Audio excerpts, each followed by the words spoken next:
Nintendo stuff.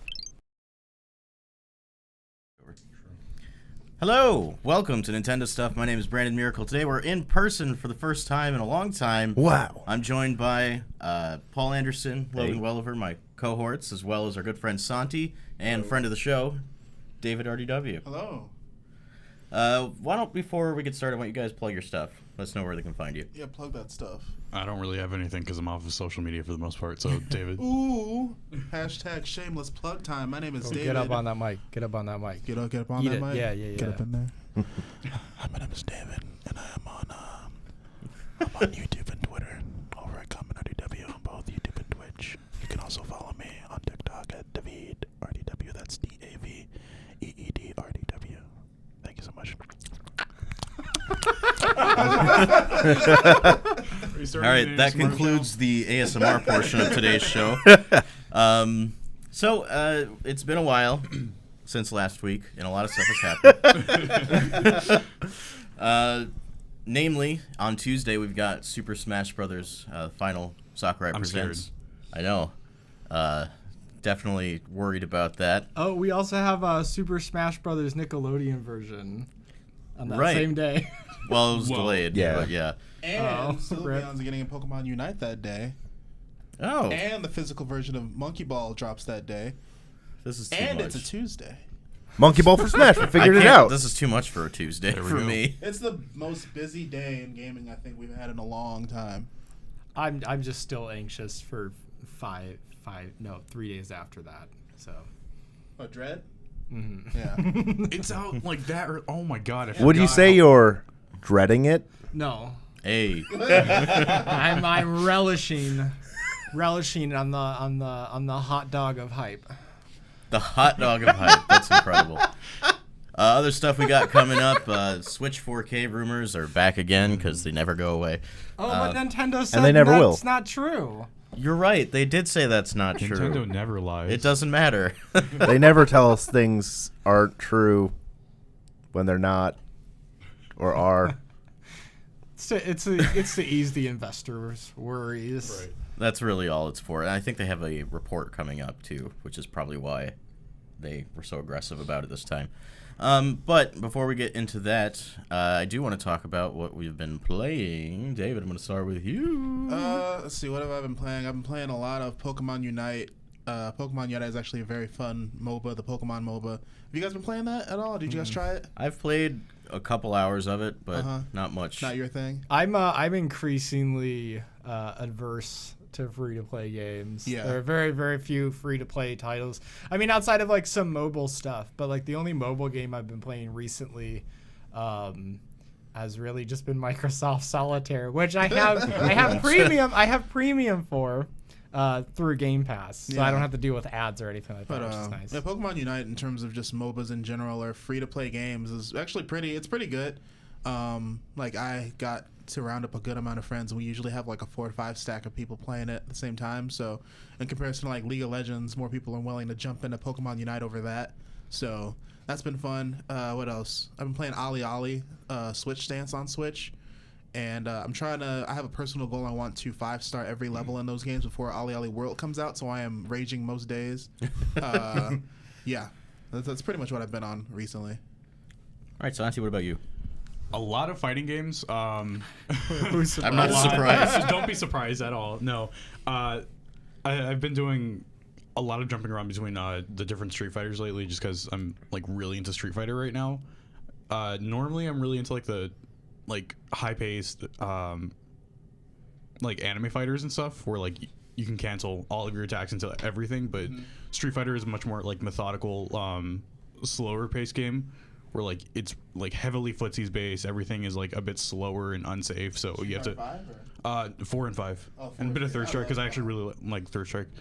I really prefer the game feel in 4, but the like art style, the art direction, the like the cast was so good. the roster, yeah, but I prefer the roster in 5. I just miss 4 Jury because she plays so much better. Like it's not even the same character in 5.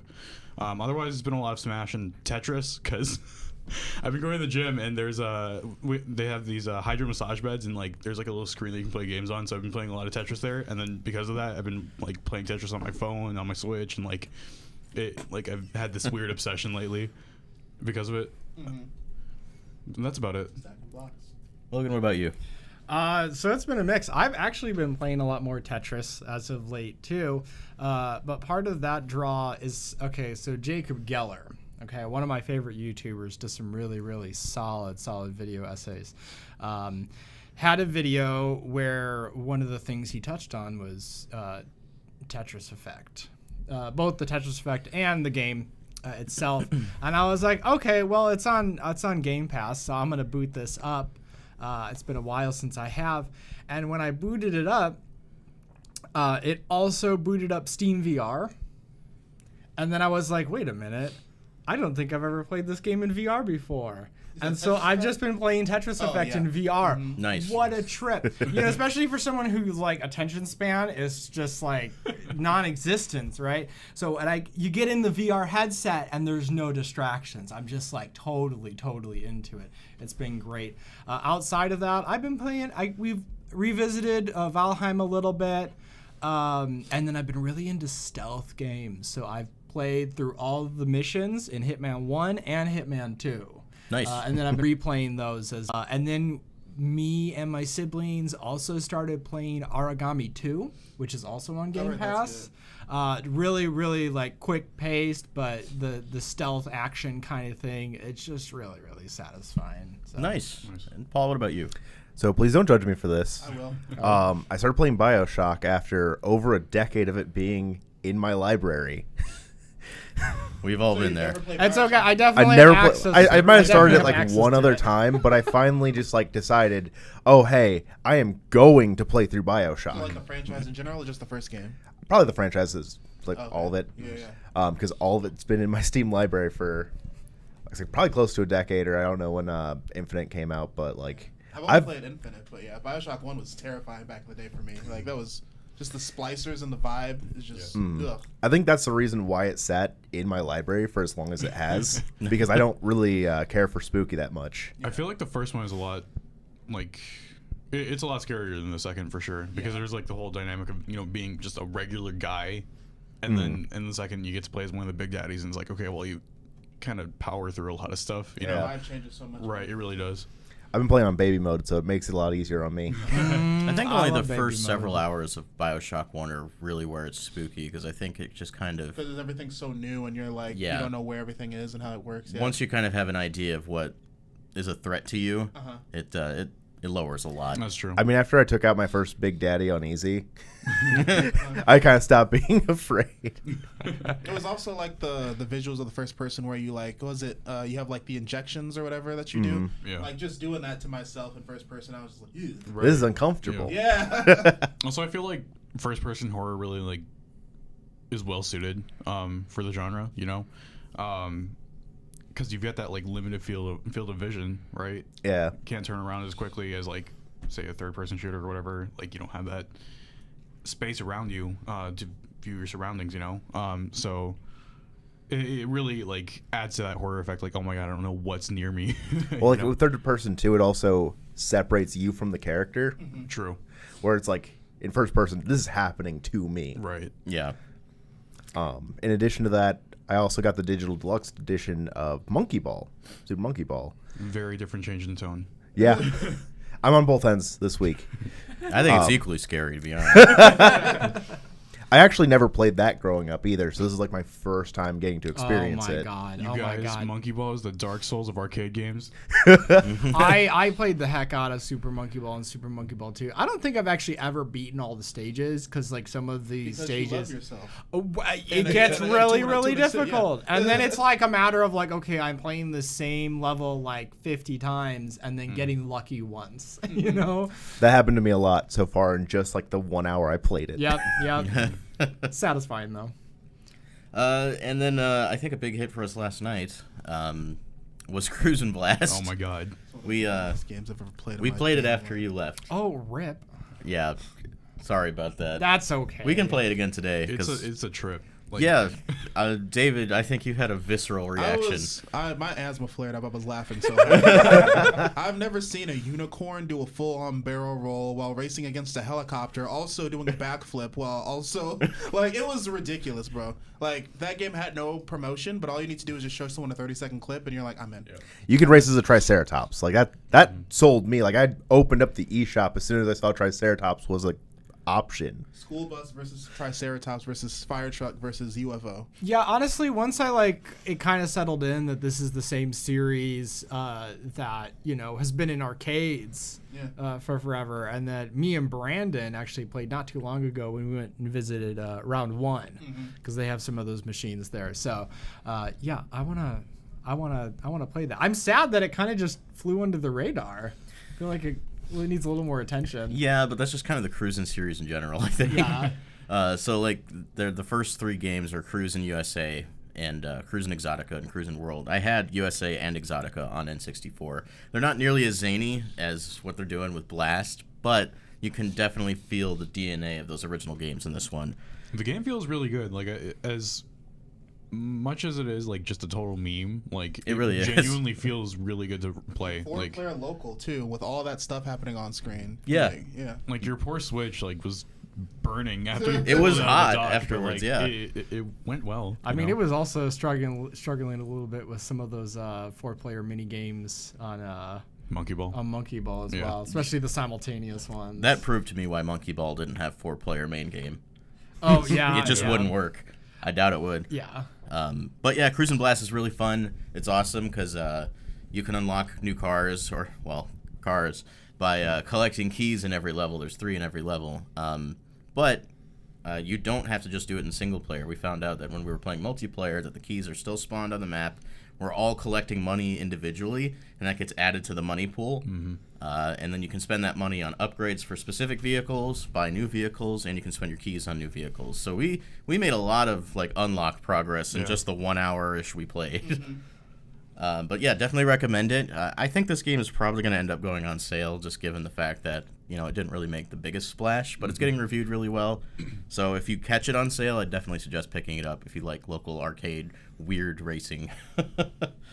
But now that we're finished with that, I think it's time to get into the news. The biggest thing I think we should talk about is Tuesday's Sakurai Presents. So there's been a lot of discussion going on around this. I've been trying not to look because I don't want to spoil myself. I also don't want to get myself excited for something that I'm not entirely confident is going to happen. And we all know that I'm talking about Sora. It hurts. It really Sonic does. 2. Sonic 2 and Smash Brothers. Just give Classic me movie fat Sonic in Smash. Sora's an interesting one. Obviously I have no preconception of what this character could be, because a lot of the staple ones that were expected already kind of here. We got Banjo, we got and then some weird ones out of seemingly out of the blue, but tied to more Joker. It's I've never played Persona 5. Terry Bogard. Yeah. Steve. But definitely from some more classic games, a lot of the fighting characters as well. It's good to see all that. Kazuya was I don't know this character, but obviously he feels like he belongs. Mm-hmm. So what is that? Is Sora the big rumor? Can we go into the source of that? Because I don't know where that came from. Santi, I think, is the expert here. on this one. There was a 4chan green text months ago, because of course it was. And it sounds so stupid, but there's one piece that it's okay, this could be valid. I think it was posted way back in July or something. This person said that they work at Disney Music. And Nintendo. And Nintendo approached them to license out music for an online event happening on October 5th. And is he still alive? I don't know. Is he still around? The Nintendo Ninjas. So, I don't know. He Grinch leak levels of stuff all over. Yeah, this person said it's Sora. And here's the thing about that is the fact that he didn't just mention a September direct. He said October 5th specifically, and we know that when that direct came out, they announced October 5th. Then we didn't get any Smash news then, so that was very specific. That's like the main piece of evidence right now. I have to imagine it's just a really lucky guess because True. I don't want to get excited about Neither do Sora. Oh my god, there's so Sora much would moveset be an potential. absolutely colossal drop. Yeah. Yeah. Like, holy Huge, crap. But also, it's like Smash. As a Smash fan, I'm kind of like I'm like jaded with the whole leak and just like what's the word? Just prediction culture, or whatever that we have with this game, where it's like, oh, it could be this person. I have hard evidence, and then it's not, and then everyone's just like, oh, we've been bamboozled again, stupid us, and it's like. Whatever happens, bro. Like, regardless of what happens, if Sora gets in, there will be a lot of happy people, but also there will be a lot of angry people. So no, everyone's gonna lose, regardless of what happens. It's I think at this Pokemon. point, like you were saying, like I just kind of want to wait until he just tells us what it is. Exactly. Like Sephiroth getting in was great. I love that debut trailer. I have not touched him. Like I've tried him once for like maybe 30 minutes. I'm like, he's cool. Back to Banjo and Steve. I'm just like, yeah. And even like Kazuya, right? From Tekken. Yeah, cool addition. Don't like him. Like he's not for me. So. And I think that's the majority of people, because like majority of players are gonna play one out of like 85 characters. Right. So I feel like DLCs are never like high chance for mains for people because they've already settled into the people that they're gonna play as. I mean, look at what happened to Banjo. Like everybody wanted him, but like, when do you run into a Banjo online? You never. You run into David and I. Like that's You two are the only Banjos I know. I dabbled, but I don't think it's exactly for me. I think I'm more Donkey Kong still. Yeah, Banjo's a little too vanilla for me. You play Mario. Well, let me explain. It's a little too. What I mean is like all the DLC characters have like these really like interesting gimmicks and like specific mechanics to them. Like Hero, I love playing as Hero because he's just dumb. In that menu, yeah. Yeah, but like Banjo, all Banjo has that's really like different is Wonder Wing, and I don't even think Wonder Wing is that interesting it's personally. like really limited. Like yeah, it's strong gameplay wise, but I don't know. But I That's love like the Banjo. only I thing. should say that. Yeah. Oh, yeah. In that regard, yeah, I get what you're saying. I think Aesthetically, he's great. Yeah. I think the important thing with the DLC characters is, chances are it's not going to be your new main, but it's just another option. Right. Yeah. Like I buy the Fighters Pass, I might dabble in like Byleth and like one or two other characters every now and again, but I have them so that if someone shows up and they're like, "Oh, hey, I really want to try out Steve," like Levi last night, he's available. And I'll say this: when I play Smash Bros, I'm a big loser. So like it doesn't really matter. Like I'm just trying to have the most fun that I can, and so depending on the context, I might just throw a character in that I'm not too familiar with or haven't played a lot, just to see, how does it work? I'm just trying to kind of figure it out, do a little bit of a puzzle in my brain because I'm a puzzler. For me, if it's in the game, I'm gonna play with it. Like doesn't matter. Like if it's a character, if it's a mode. I'm kind of the same. I love every part of Smash. Like I'm not gonna, Random character is a main that you just don't know yet. Yeah, when a Smash for character Olimar. drops for me, like the afternoon hate is spent Olimar. just playing that character, whether or not I'm enjoying it. Like like if I want to keep the character or not, it doesn't matter because I just want to play You just Smash. look at that Right. character select screen and you're like, damn, this is cool. Yeah, This is cool. that's basically how I feel. You gotta But- take it through classic mode, do the extra modes, all this other stuff. Yeah. I actually, you know what? I think the last character is gonna be Target Smash. So everyone's like, there's some people that are like, so are we all in the camp of we don't need any more characters after this?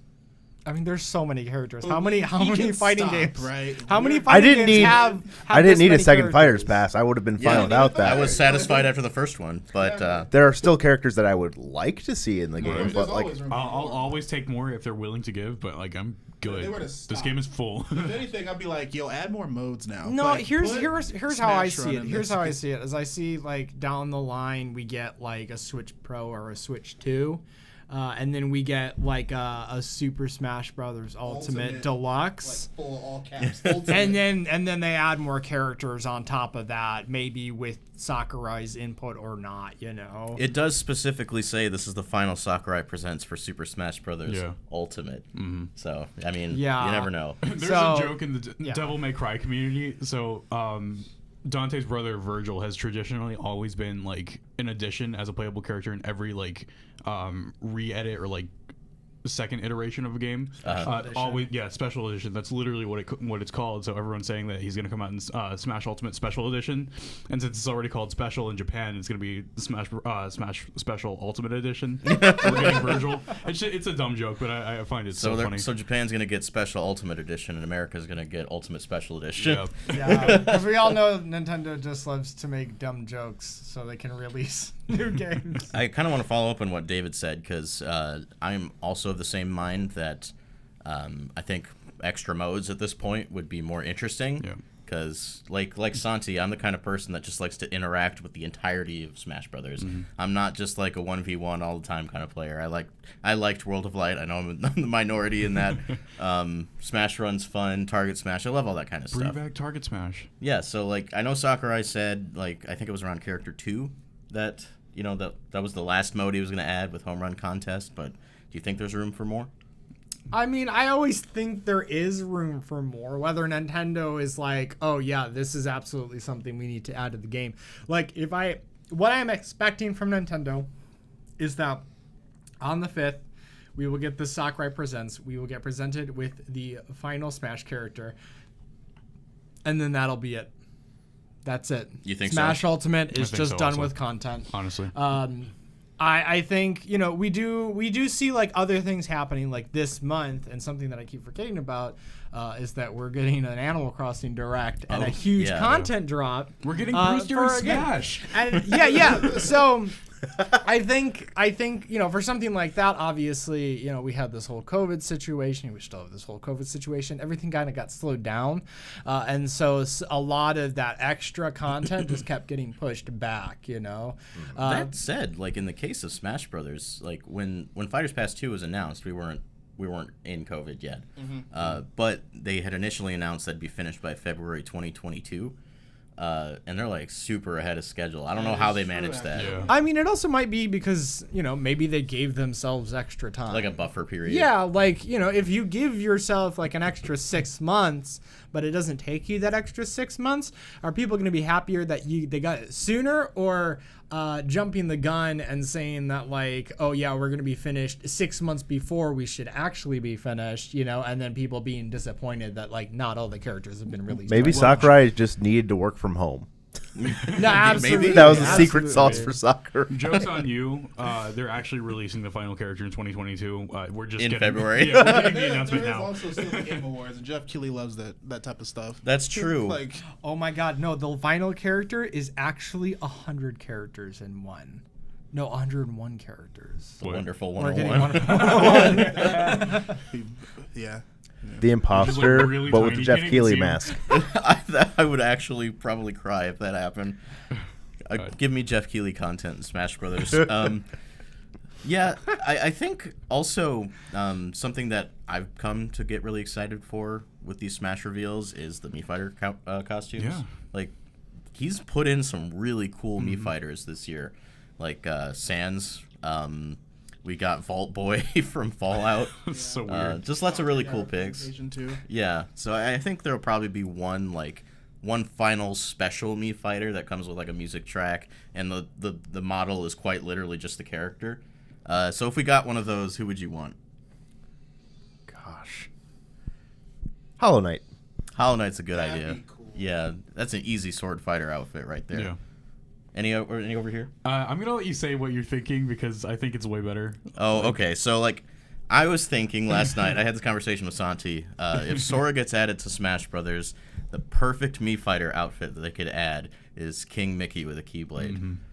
Just give the whole mascot outfit. I think it's completely like 0% chance. Yeah. But Yeah, there's no way we're getting any Mickey representation. Me sword fighters too. Honestly, Yeah. I think that's more More likely. likely. We're getting Riku and Kairi if. Big if, but But I'm just saying, Right. it would be cool. Personally, really- I think they should sell Gino again. Like, don't make any changes, just like really minor. But if you want to pay an extra 75 He's cents, listed in the to eShop have- twice. yeah, just like, oh, here's Gino's head and here's Juno's head again when It's you're not even like the full building mascot it. costume that everyone was wanting. They just sell like the second thing. I Yeah. hope they make a Waluigi New Fighter skin, like a really good Oh, one. that would be good. Oh my I was god, actually gonna that say just like that. blew my mind. That's a good compromise. What if Yeah. Waluigi's the last fighter? No, Can we stop? I'm looking at that book over there, and it's really annoying. Oh, Waluigi time. Hey, that is by the great Matthew Toronto of Brawl in the Family Yeah, fame. that's Okay, some fair. quality stuff. Yeah, right we're not there. going to criticize that. You can I just criticize don't like looking at Waluigi. Waluigi in general. That's why. I think if we don't get Crash, I think just the mascot costume for a Mii Brawler would be cool. I take. I've that. seen a lot of people say Okay, that. okay. Yeah. I've made the joke before that they should just add Mario again, but like they've added Link 3 times. Paper Mario still would be a cool ad for me. Yeah, oh yeah, Paper Especially Mario would since be we're getting cool. Paper Mario on N64 online too. It'd be neat, like if he had like an action command kind of Yeah. gimmick, Like how they did with Dragon Quest. Yeah. Hero. Yeah. where like Alex. you could select your attack, but you also have to time a secondary button That'd be so press to do cool. more damage. Or like his side smash could be hammer and like Yeah. the time. Yeah. Yeah. That'd be Really super cool. cool. Alex from Mario Tennis GB Oh. Game Boy Color. Oh, I could see that happening before Waluigi, if I'm being honest. Like Sakurai just does that as a way to make everyone mad. I know the fate of the Mario and Luigi series is like kind of up in the air right now, but I have like always kind of wanted baby Mario and Luigi because I'm like a huge Partners in Time stan. I was like a paired character. Yeah. That'd be neat. Yeah. Rip Mario and Luigi, by the way. Yeah. They're just Ice Climber clones. Echo. Ice Climber Echo. There we go. Honestly, they already got hammers. That's kind of perfect. And you all know who I want in Smash Brothers, Monster Hunter. That's not happening. Rip. But I want to be clear. Like, I'm the kind of person that would be happy if Sakurai added someone I hated. Like, I don't care what he does because they do great work. Mm-hmm. Sakurai always puts as much imagination and respect for whatever franchise he's covering in Smash Brothers.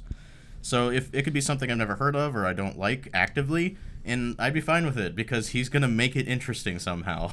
Also, wasn't the Fighter Pass like what $20, $25, something like that? Yeah. It's stupid cheap, and you're getting so much content. Yeah. Like, Compared to like every other Bandai Namco fighting game, like if you want to finish the entirety of Dragon Ball FighterZ, you're paying $300. Like Smash It's is so like- much money. I Yeah. forgot that I bought the third Fighter Pass. Like at the beginning of quarantine, I was like, I got my first deposit, and I was like, you know what? Yeah, and I bought it, and then every character's come out, and I was like, oh yeah, I do have the Fighter Pass. I'm just getting them, and then you get character stage, story mode, and then you get all the music. And it's like, it's so much love put into each one of these characters that gets into this game. Bandai Namco would charge you $14.99 to add like 5 songs from Dragon Ball into Fighters. no, their pricing model is like the stupidest thing ever. It's like, okay, you're gonna pay like $7.99 for the character. Here's like $5 for the stage that they come with supposedly. Yeah. And then like some extra music tracks. It's like separate. Like, no. Well, I mean, when- we all know that Bandai Namco is just like the king of good decisions. Did you see their recent rebrand? It's like a speech bubble, like a text message Yeah. bubble. What? They changed their They're logo. changing their logo. No, I don't like that. I don't. And it's no, like no, no, no. actively worse. No. It's not great, yeah. But that presentation's on Tuesday at 7 a.m. Pacific, 9 a.m. Central Time. I don't know what your plans are, but I will be over on Good Vibes Gaming to stream live reactions. If these guys are doing live reactions, feel free to watch with them. And then you can watch the VOD on GVG later, because I've got to support the boys. I've got to support the show. I just like how with Nintendo's like content in general, after one of those, it feels like we're in a whole new timeline. Like the world It's the feels post different. era. Yeah, like we were in a before Bayonetta 3 like last week, and now she's around and there's art and it's like she's coming. But now we're gonna be in a whoever the heck is in Smash last, and we're like we're done, we're here. But you know what happens after that, right? What? It's all Splatoon 3 until Splatoon 3 Can't wait. comes out. Can't 'cause, wait. Like, Yeah. they made sure to announce that game before Smash was done because that's their next game with like several years of life. Yeah, they're gonna push that for a while. It's such a smart plan. Maybe not so much a smart plan as what Nintendo said about the Switch 4K. Stop denying it. We know it's real. Well, we know why they denied it. We know exactly why, and we also know that like Nintendo denies things that are obviously true. So it's still on the table. I forget which iteration of the DS it was, or the 3DS, but they were like, "Oh, we're not making a big model," and then like the next day, "Hey, we're making a big model." Yeah. I feel like at this point, like it's been corroborated so many times that like it at least like they were working on it. Yeah. I mean, at this point, like, okay, we are like what, 6 days away from the launch of both Metroid Dread and the OLED model, right? Yep. Like, I'm fully anticipating at some point that they just stop producing the base model and they're only producing the OLED model. And then some point after that, or maybe in tandem with that, where they announce the 4K model and then they eventually just kind of stop producing the base model anymore. Yeah, that's I think kind it of what makes I the most see. sense. They want people to buy. They're like, hey, don't think about Switch 4K. Buy the OLED model. That's what they're doing right now. See, but if I bought the OLED model and then like in a year from now they're like, here's the 4K, I'd be a little bit upset at myself that I just like. The nice advantage you get with that is like with places like GameStop where there's like trade-in like promotions usually when consoles launch, and they'll give you a little bit extra cash if you're like trading in the previous iteration of whatever that was. I mean, it still kind of sucks like if you bought an OLED and then like 10 days later or even a year later they're like, oh, we're making a Switch 4K and it's coming out in 3 days. I'd be a little upset too. But I think we've done a little bit of digging with this, and just this part is purely speculation, but they bought all those screens from, what was it, Samsung? I think so. And they just had them, and I think the intent was to use those screens on a Switch 4K or Switch Pro or whatever they want to call it. But because of the current chip shortage that we're going through, you can't get a PS5, you can barely get an Xbox Series X. I feel like that halted whatever production they were planning for the Switch 4K. So they're like, let's just take the Switches we already have, put a new screen on it, and sell that. And I think that's what happened. Yeah. I mean, that being said, like, if you don't already have a Switch, like, the OLED model just makes sense. And it has the better battery life that the Model 2 has. Yeah, it has the better battery life. If y'all haven't seen, like, a Switch and a Switch OLED side by side, there's a significant difference both in the size of the screen, right? It's like, oh, wow, that's actually really nice. You don't know how big that bezel is until you see the yeah. Also because they're OLED, the brightness. Oh my god, so much more vibrant. So like playing on the go, that's gonna look a lot nicer. And the viewing angles are a lot better. So like you can see the screen. Like if you're sitting next to someone watching them play, it's a lot easier to see what they're doing. I just want that kickstand, bro. The kickstand is literally all I want. It's a big selling point. I think a big selling point is also the new Switch dock with the built-in Ethernet adapter. Thankfully, you can buy that separately, which is great because you currently can't buy Switch docks. And the dock has an Ethernet port in it, right? Yeah. Yeah, that's cool. But the thing with the Switch 4K is Takashi Mochizuki from Bloomberg recently came out with a report saying that 11 different companies currently have Switch 4K dev kits. And one of them is Zynga, who is currently working on Star Wars Hunters that game. for Nintendo Switch. So there's precedence here. I feel like that's such an odd number to throw out. We talked about this on GVG. Like, why would you specifically say 11 companies have Switch 4K? I mean, maybe 11 companies specifically told him that. I mean, yeah, but it just seems like such an odd number to throw out that that it makes me believe it. Does it feel like this type of stuff only happens with Nintendo? Like I don't think PlayStation and Xbox ever had like scandals like this with their consoles. At least I don't pay attention to them like that, but I feel like that's because Xbox and PlayStation are a lot more forward when it comes to what they're working on. Because like we know about their consoles years in advance. They're like, hey, this is what we're going to be doing. We're not going to formally announce it yet, but it is coming. Like they did that with PSVR 2. They told us PSVR 2 is coming and told us nothing else about it. Didn't they? Around that time too. Yeah. Like, yeah, it's coming. Don't worry about it. Didn't they also like already say that they're working on like an improved like PlayStation 5 already? Yeah. Yeah.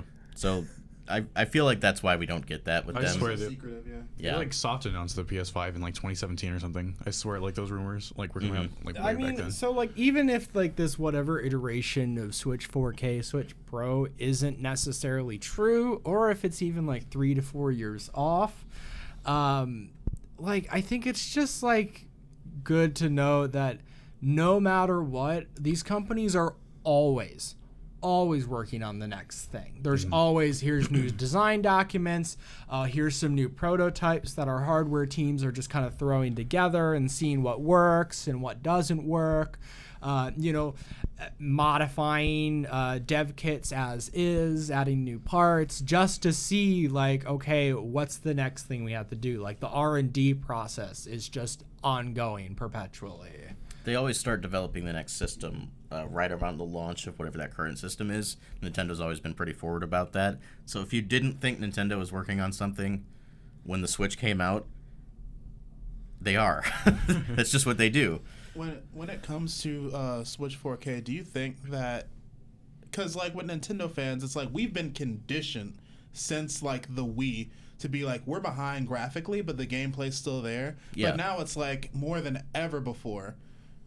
With the Switch, there's games that are out on other systems that want to come out on Switch, but it just doesn't have the power, doesn't have the graphical capabilities. Like it can say that like Dying Light 2 is also coming to Switch day one, and it's like, ooh, why would I get that on Switch of all things? But it's like with Nintendo games though, I'm like, oh, Kirby, 4K Kirby? I don't need 4K Kirby, right? Mm-hmm. It's like, so I think the 4K thing is more so like just for the third party benefit rather than the Nintendo benefit, right? You're 100% right. Yeah. 'Cause I mean, Nintendo will certainly take advantage of it. for sure. That's Yeah, they'll as take well. it. Yeah. Like Yeah. Mario's hairy mustache in 4K, bro. Like, they'll probably make updates to like Mario Odyssey and Breath of the Wild to make them run the way that they're intended to run. Hyrule Warriors. Or Hyrule Warriors. Yeah. Yeah. Play Age of Calamity. Make without that it game chugging, run bro. at all. Exactly. But I think, we're kind of hitting that critical point where the novelty of playing like a AAA third-party game is wearing off on Switch because that gap is getting so large. I mean, it's large enough to. I mean, it's been large enough since launch that we've been getting cloud versions of other games, and Right, increasingly so. But the advantage we had then is that the Switch was such a new idea that the novelty of playing games like that on the go was more than the drawbacks. Yeah, but now we're just like, this has to work on my Switch, or I'm not touching it on the Switch at all. Yeah. So I think what's happening is Nintendo is in a position where they need to release an upgraded model so that they don't risk losing the third-party support that they're so blessed to have gotten back after all this time. Because they've lacked third-party support ever since the N64. The Wii U's third-party support was disgusting. Yeah. I mean, even the Wii's was kind of bad. And, it was the best-selling console of that generation. And isn't there a quote from Miyamoto saying that they wish they had kind of gone forward with a Wii HD? That's what Miyamoto originally wanted to do. I think I learned that in a Thomas Game Docs video, that Miyamoto was like all about power, all about strength, all about all this, all that. But the reason they dialed back on that is because the GameCube, it was the second most powerful console of that generation over the PlayStation 2. But that didn't matter. People didn't buy it anyway. Right. So they were like, we need to do something different. But I do think you're right, where nowadays he's like, we should have made it HD. Yeah, and I think it's a conversation, right? Like, it doesn't necessarily matter that something is the most powerful thing, especially like, okay, think about PCs, right? Like, I can play a ton of games on my PC that would run better on better PCs, but they still run on my PC, and I don't need to buy a new PC for it. So in the same breath, like, okay, yeah, so even if we do get a Switch 4K or something beefier that's going to give us more frames and whatnot, it's not necessarily going to be the prettiest thing or prettier than the other consoles, but it'll at least bring it up to a level where it's like, oh yeah, no, that's not really like a hurdle when it comes to say like, oh, I just want this on my Switch, same idea, PS2 was the weakest console of that generation. It sold much better than either of the other generations, but the gap between them was not too great, right? Yeah. It's kind of sad though looking back on that, because even the Xbox, which released really late in that cycle, sold better than the GameCube. But I think part of that problem back then was just like the identity behind Nintendo had gotten so muffled because of Sega's marketing against it, making it out to be the kiddie console. Because I remember being in middle school and high school, and people still had that mentality. They're like, "Oh, this is the kiddie console." I'm like, "No, this is the GameCube." So I'm just thinking now, Switch Pro with blast processing. But I think in that report, it also suggested that we could see the Switch 4K as late as the end of 2022. At this point, I don't think it's coming anytime soon. I think late 2022 makes sense, because that's very likely when we'll see Zelda and or Metroid Prime 4. One of those is going to fill that spot. Next year is going to be disgustingly dense. It's going to be 2017 too. Yeah, it's going to be launch year all over again. We have everything, all the cards in place. We got I love sequel years. Bayo 3. We got Kirby, Splatoon 3. Oh my god. Breath of the Wild 2. There could be a Mario next year. Yep. I'm just thinking about. Oh, I Luigi guarantee Odyssey. there's a Mario next year. Yeah. Pokemon Legends Arceus. That's starting the year. my God. Yeah. Also, how great would it be if they launch Switch Pro with Metroid Prime 4? So, like, the last two Switch models they came out with With both the launched with Metroid, Metroid. Maybe that's why they're pushing Dread so hard. It's like, it's not even so much to market Dread, but it's to market Prime 4 when the Pro or the 4K model comes out. I could definitely see that being the case. Can't believe we're getting that game. It's unbelievable. But that said, like, you know, I want a hardware boost. We all do. But I want to play Age of Calamity.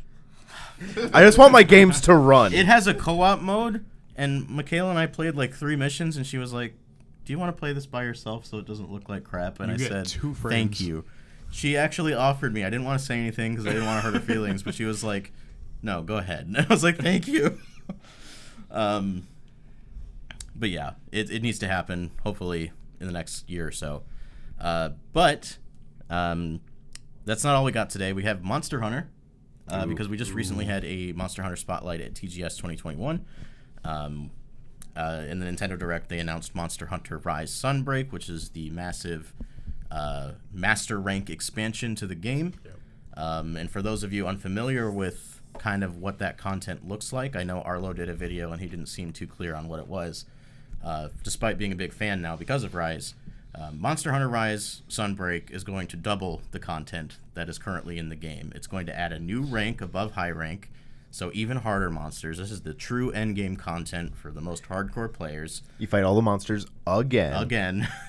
You make new armor, new weapons. There'll be new monsters, new locations, new weapons, new armor as well. I guess I should say that. Twice, in fact. Yeah, well, I didn't reiterate enough that they are in fact new, not like just upgraded versions of what we already had. But all of that will be coming out in summer of 2022 alongside the PC version of Monster Hunter Rise Sunbreak. But we did learn in that presentation that Monster Hunter Rise PC version base game will be coming out on, January 12th? Yep. And more so than the Sunbreak news, I actually want to hone in on that a little bit. Because they announced Rise for PC, and most of us in this room were hoping that it would come with cross saves and cross-play, neither of which they announced, and made me big sad. I'm sorry. However, there was a survey afterwards where they specifically ask about like your experience with Monster Hunter, and then that's also one of the questions, like, oh, would you be more enticed to buy Rise on PC if there were crossplay and cross save support? Yeah, they asked both. Yeah. And So- yes, I would Yeah. be. Thank you. The main thing is, like, I don't want to buy Rise on PC and have to play the entire game again. Right. But I would buy Rise in a heartbeat if I could transfer my save data and play with my Switch friends. Yeah, like 2 years after I had pretty much finished Monster Hunter World Iceborne on my PS4, I finally was able to get around to buying Monster Hunter World Iceborne Master Edition, which is just, the ultimate version on PC. And then I started playing through it. And the great thing about that game is that they don't separate the multiplayer and the single player. It's all just kind of balanced as needed. But then, I got back around to like master rank, and then it started getting difficult. But then I still don't have a lot of friends who are going to be playing that older game with me.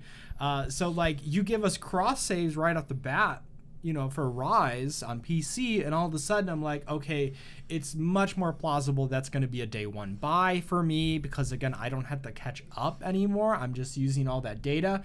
And then I can play with whoever's going to get it on the PC if they want to, or if they didn't buy it on the Switch, I can carry people through that game, and then just be ready for when Sunbreak drops as well. Yeah.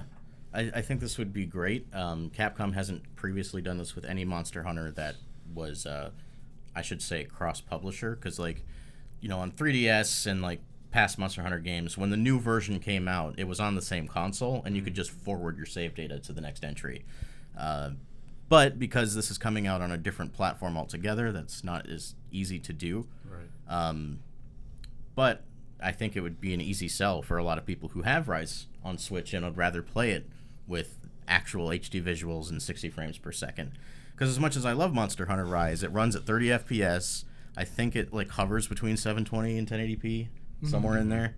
And it could really, really benefit from just more performance options. So And I'll buy it again. yeah, so will I. So if you haven't filled out that survey and you want those features in Monster Hunter, go to their Twitter and you'll find the survey link there, and let them know that that's what you want. I've seen a bunch of big Monster Hunter YouTubers retweeting it and pushing it.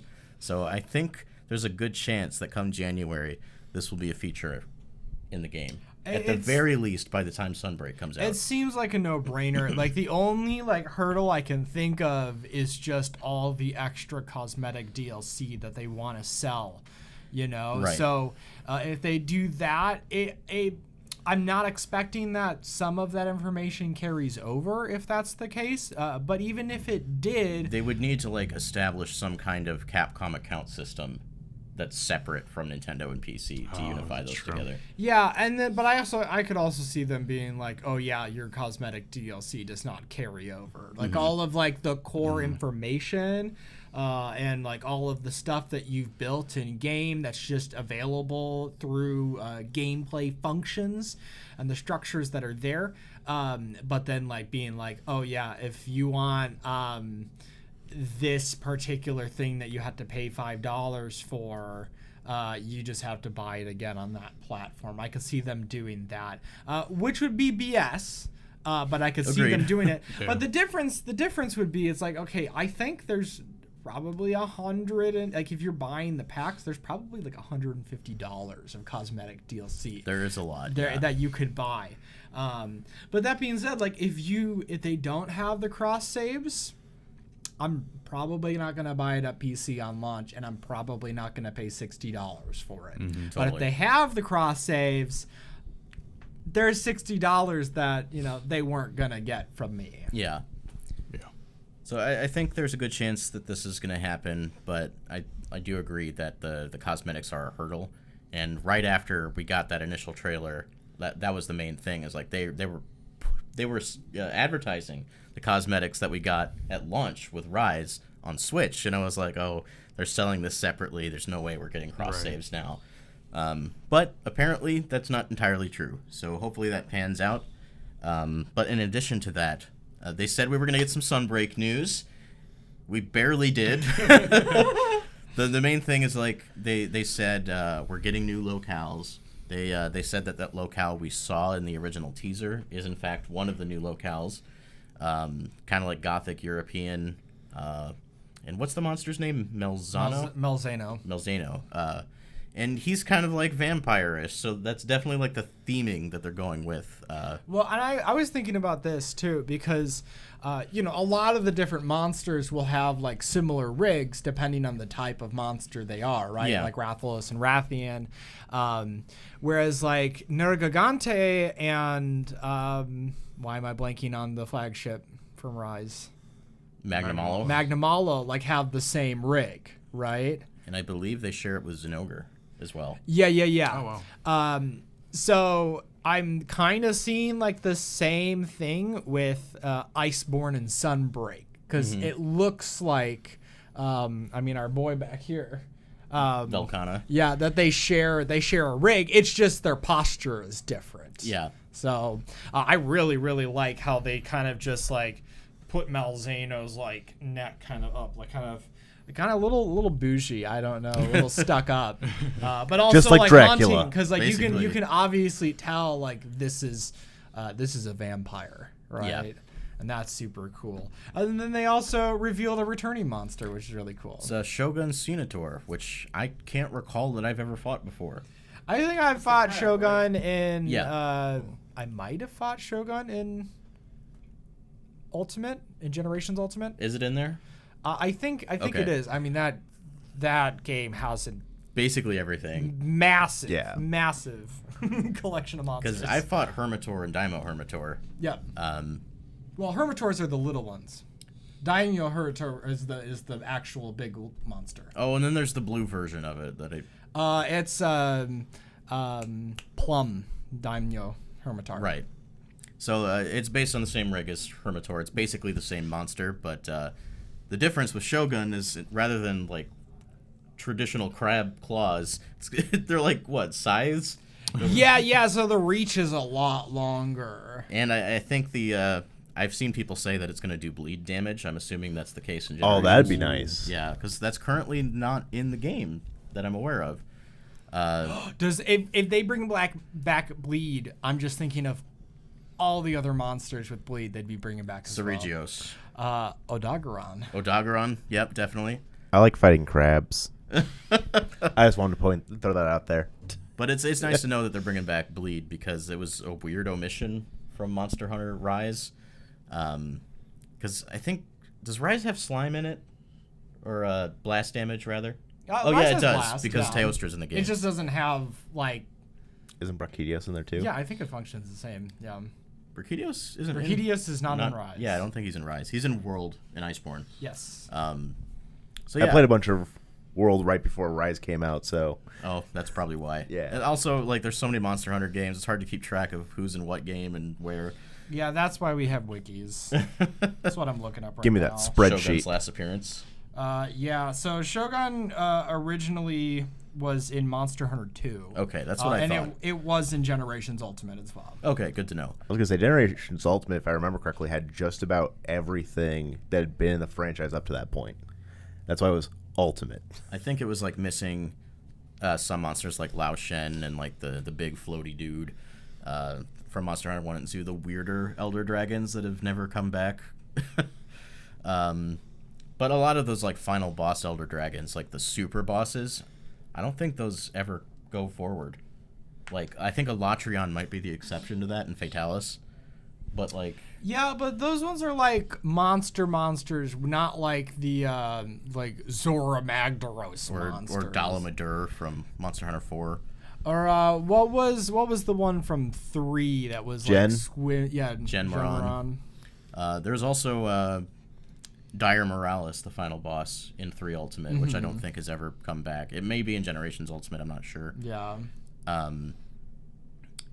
So who knows if that'll happen. But it's cool to know that he's coming back. It's kind of a weird one to start with. I think it's actually the least weird one to start with. Because they gave us the flagship. There's like a brand new monster and it looks dope as heck, right? And then they're like, okay, well, we got to give them something. So here's this, here's the kind of like lower tier monster that skipped 3 games, and they were bringing them back for, this generation. Yeah. And yeah, I wasn't expecting anything much more than just kind of like, here's a basic returning monster. Cause I think they'll get to some of the more interesting returning monsters going forward. Logia Cruise. Oh my God. We already got Mizutsune. It's the same rig, so it can happen. But yeah, that's basically all we learned. Did any of you else watch the whole Spotlight? Or was The it just music me? section was really good. Thank Oh, you. yeah. I was going to bring that up. That concert was amazing. Yeah. In the survey, don't they ask like, would you watch another like concert? Yeah. And I wouldn't have said yes if I hadn't watched the like showcase from beginning to end and like seen it. It's so good. Yeah. Like there was like what 4 or 5 performances, and it ended with a rock version of the All Mother theme. Yeah. That was really good. Which there's apparently rock versions of all the Elder Dragon themes that you can buy that I wasn't aware of. Yeah, DLC. Well, I think I'm buying it now. And that's awesome. I would love for them to do that. So, like, I saw a lot of people disappointed in this presentation because there wasn't much news. But I enjoyed it for the sheer fact that there was just a lot of Monster Hunter in it. Like, we're going to talk about the behind the scenes from Rise, stuff that we never looked at. Here's a little bit of how we did motion capture. Here's a little bit about the music. Here's a little bit about the yokai. I really like that section about the yokai.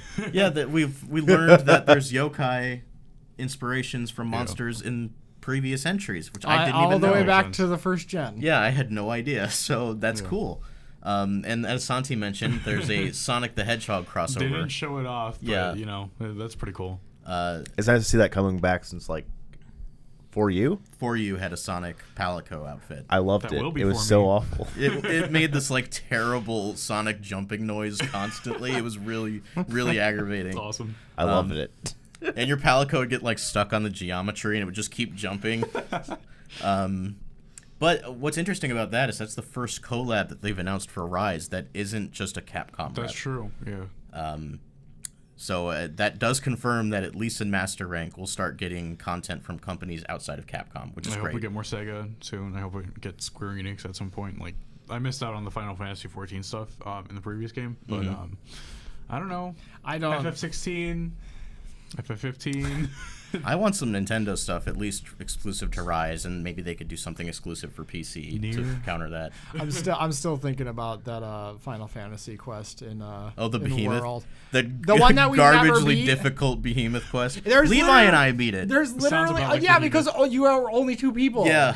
So what did y'all tank it? We had to tank it. You had to tank it, Yep. and then you had 1 faint left. That's the only way. It's so garbage. There's even red text. There's red text. So this isn't just like this is a really difficult mission. It's like, oh yeah, this is extremely difficult. Prepare. Like, do everything you can to make sure you don't die. And then it's kind of fruitless because, like, there's a section of the fight, which I think is something that happens within It happens in Fantasy Final 14. Fantasy. Yeah. Where, like, he does this one thing which will KO you. He drops meteors first. Oh, nice. And then you have to hide behind the meteors. And then I think even after that, like, it will destroy those meteors and you will still take damage. Yeah, so like it explodes. If you're not behind cover, you die. It's the kind of like hell difficulty that you only hear about from like Monster Hunter Frontier G. That's the kind of stuff they did, yeah. What's even more wild is that Behemoth will do one final one on his death animation. That's so messed up, and that is such a Behemoth thing. Like, Yeah. Oh my god. So that's as awesome. he dies, he'll blow up one last time.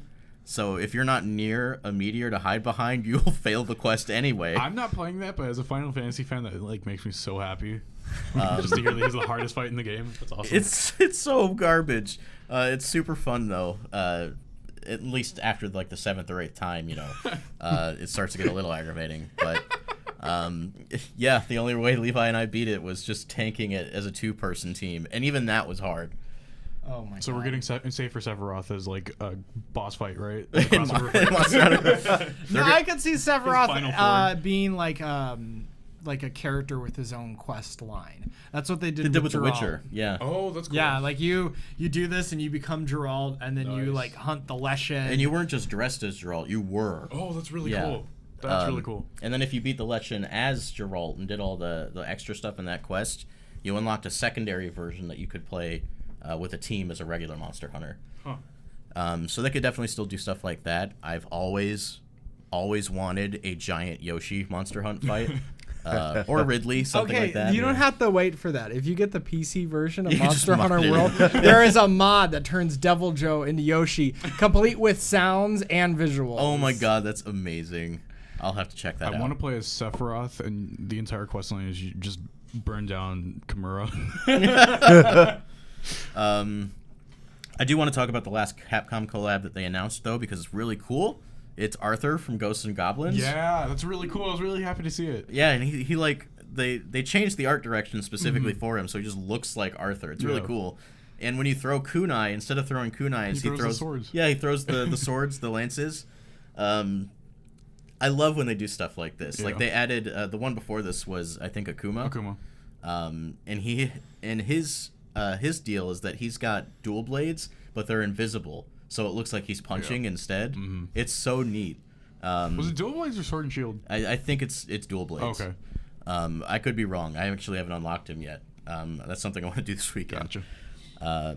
But prior ones have been Rush as a Palamute skin from Mega Man. I think Amaterasu from Okami also as a Palamute skin. Nice. I imagine we'll probably get like one more like Palamute skin crossover Before Sunbreak. Yeah. I'd love to see some Nintendo content, like you were saying. Like We had it in 4 Ultimate and Generations Ultimate. Can we get like Wolf Link as a Palamute? Oh my god, that'd be sick. What if we got a Tails skin for either the Palamute or the It would work either way. the Palico? Tails, Miles Tails Prower? Yeah. Yeah. I'm trying to think of that over the Palamute, and I'm disgusted. Just like Just really give it a long second tail tails. and, Yeah. like- I mean, they wouldn't even have to do anything like too like. It could just be like a skin that kind of looks like Tail, but, Right. but it still looks like a Palamute. Yeah. Otherwise, they just give it like a honk. I think it would be probably more appropriate on like the Palico. Oh, because they could just give it a full skin. Yeah, get the furry head on Yeah. top. Yeah. I mean, like in Monster Hunter 4 Ultimate, Isabelle from Animal Crossing was a Palico skin. What? And it was just her model. No, I need to see That's that. all they did. They just my put her God, model over the that's- Palico. Yeah. The people crossover have been- content in that game was Too incredible. many people in Yeah. the West have been sleeping on Monster Hunter for too long, and it feels good that it's like mainstream. Like when you release a game that sells 16 million copies, and then another game that sells 7 million on a single platform. Yeah. You're doing pretty well for yourself. Why is she stanced up? like this? Oh, I think that's in motion. I think Yeah, that's it what's is, happening. but like it's still. Yeah. Because jarring. Palicos hunch over. Oh my god. And they don't change the animations, so it's just it looks a little goofy. I love it. But yeah, I think that's about everything for Monster Hunter so far. Because, like I said, they didn't really tell us much. But if you haven't seen the presentation, I think it's still worth it just for that music section. For sure. Or at the very least, you could just like look up those parts on YouTube. Someone probably re-uploaded them. But with that, I think we've come to the end of Nintendo stuff this week. Unless anyone else has anything. I mean, you know me. I could talk forever, but trying to have some restraint. Why don't you guys plug yourselves again before we finish up? If you want to follow me, I'm over on Twitter and YouTube and Twitch and everywhere at DAVEEDRDW. Yeah.